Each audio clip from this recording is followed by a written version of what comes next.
Mən də çox stresli idim.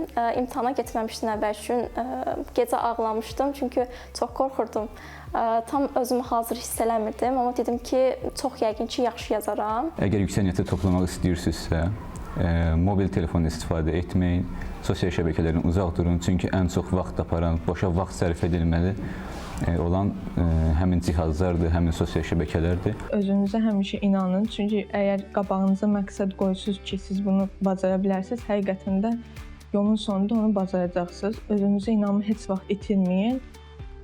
Bu gənclər buraxılış imtahanından ən yüksək və maksimum nəticə göstərən şagirdlərdir. Onlar sadəcə rəqəmlərlə deyil, zəhmətləri ilə fərqlənirlər. Bəziləri kənd məktəbindən, bəziləri isə böyük şəhərin səs-küyündən çıxıb bu uğura imza atıb. 138 saylı tam orta məktəbin şagirdi Sadıqzadə Nuray da o şagirdlərdən biridir. Mən ingilis dilindən proqramı, 11-ci sinif proqramını artıq 9-cu sinifdə bilirdim. Ona görə də içim rahat idi o barədə. Sadəcə olaraq imtahana hardasa bir ay qalmış, ingilis dilini təzədən təkrarlamağa başladım ki, imtahana gedəndə heç bir problem yaşamayım. Riyaziyyata gələndə də 10-cu sinifin 11-ci sinif proqramını məktəbdə keçmişdim. Riyaziyyatdan çox narahat deyildim. Sadəcə olaraq imtahan son 2 həftə qalmış, filanma cisimlər mövzusunda biraz problemim var idi deyə çalışdım ki, o mövzunu təzədən işləyim. Gələcəkdə xaricdə tibb təhsili almağı planlaşdıran Nurayın sistemli şəkildə çalışması və özünə olan inamı nəticəsində bu uğura imza attığını deyir. Nəticələr elan olunanda mən hazırlıq kursundaydım, dərsdəydim. Telefonumda səs sistəydi, 77-27-yə mesaj atmışdım artıq. Qrup yoldaşlarımdan biri, kurs yoldaşlarımdan biri dedi ki, bəs nəticələr açıqlanıb. Telefonumu əlimə alanda gördüm ki, 77-27-dən artıq mesaj gəlib. Çox stresliydim, açmaq istəmirdim mesajı açığı. Sonra uşaqlar dedilər ki, aç görək neçə yığmısan. Mən də biraz çəkinə-çəkinə açdım. Gördüm ki, hər üç fəndən 100 gəlib. Yəni, o qədər çox sevindim ki, həm də sevincimdən biraz ağladım desəm düzgün olar. Nuray ilə yanaşı məktəbin digər şagirdləri də bu ilki buraxılış imtahanından yüksək nəticə göstəriblər. 156 şagird iştirak edib, onlardan da demək 45 nəfəri 200 baldan yuxarı bal toplayıbdır. 14 nəfər isə 250 baldan yuxarı. Bir nəfər maksimal bal 300 bal toplayıbdır. Lakin uğurlarımız paytaxtla bitmir. Regionlarda təhsil alan şagirdlərimiz də yüksək bal toplayanlar sırasındadır. Belə məktəblərdən biri də İmişli şəhər Nərman Nərmanov adına bir saylı məktəb liseydi.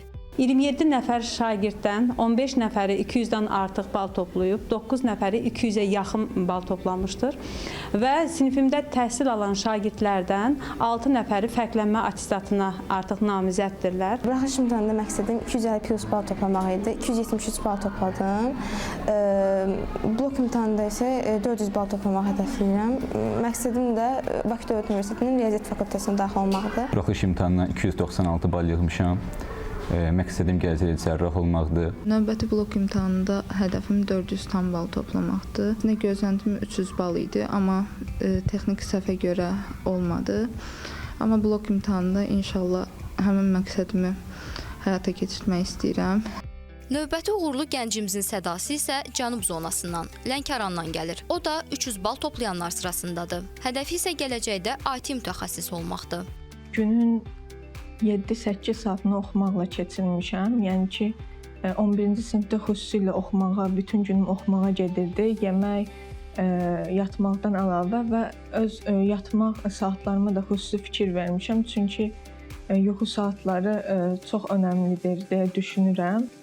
Təbii ki, bu göstəricinin arxasında saatlarla keçən zaman, yorğun gözlər, bəzən dostlardan, əyləncədən, hətta yuxudan imtina dayanır. Bəs belə uğurlu nəticə üçün Həlimənin gənclərə tövsiyəsi nə olardı?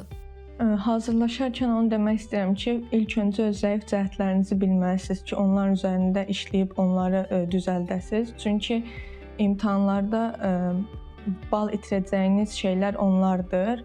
Buna görə də onların üzərində işləməlisiniz və düzəltməlisiniz. Bu uğurun arxasında təkcə gənclərin deyil, onların valideynlərinin də fədakarlığı dayanır. Həlimədən bu uğuru gözləyirdik əslində. Çünki Həlimə daima üzərində çalışan bir uşaq olub. Hələ ibtidai sinifdən o uşaqların içərisində, şagirdlərin içərisində fərqlənirdi.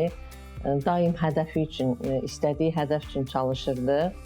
Onlar yalnız bal toplamayıblar. Öz zəhmətləri ilə sübut ediblər ki, hədəfi olan gəncin qarşısında heç bir maneə dayana bilməz. Bugün onlar bir addım atdılar. Sabah isə bu addım bir cəmiyyətin, bir millətin gələcəyinə çevriləcək.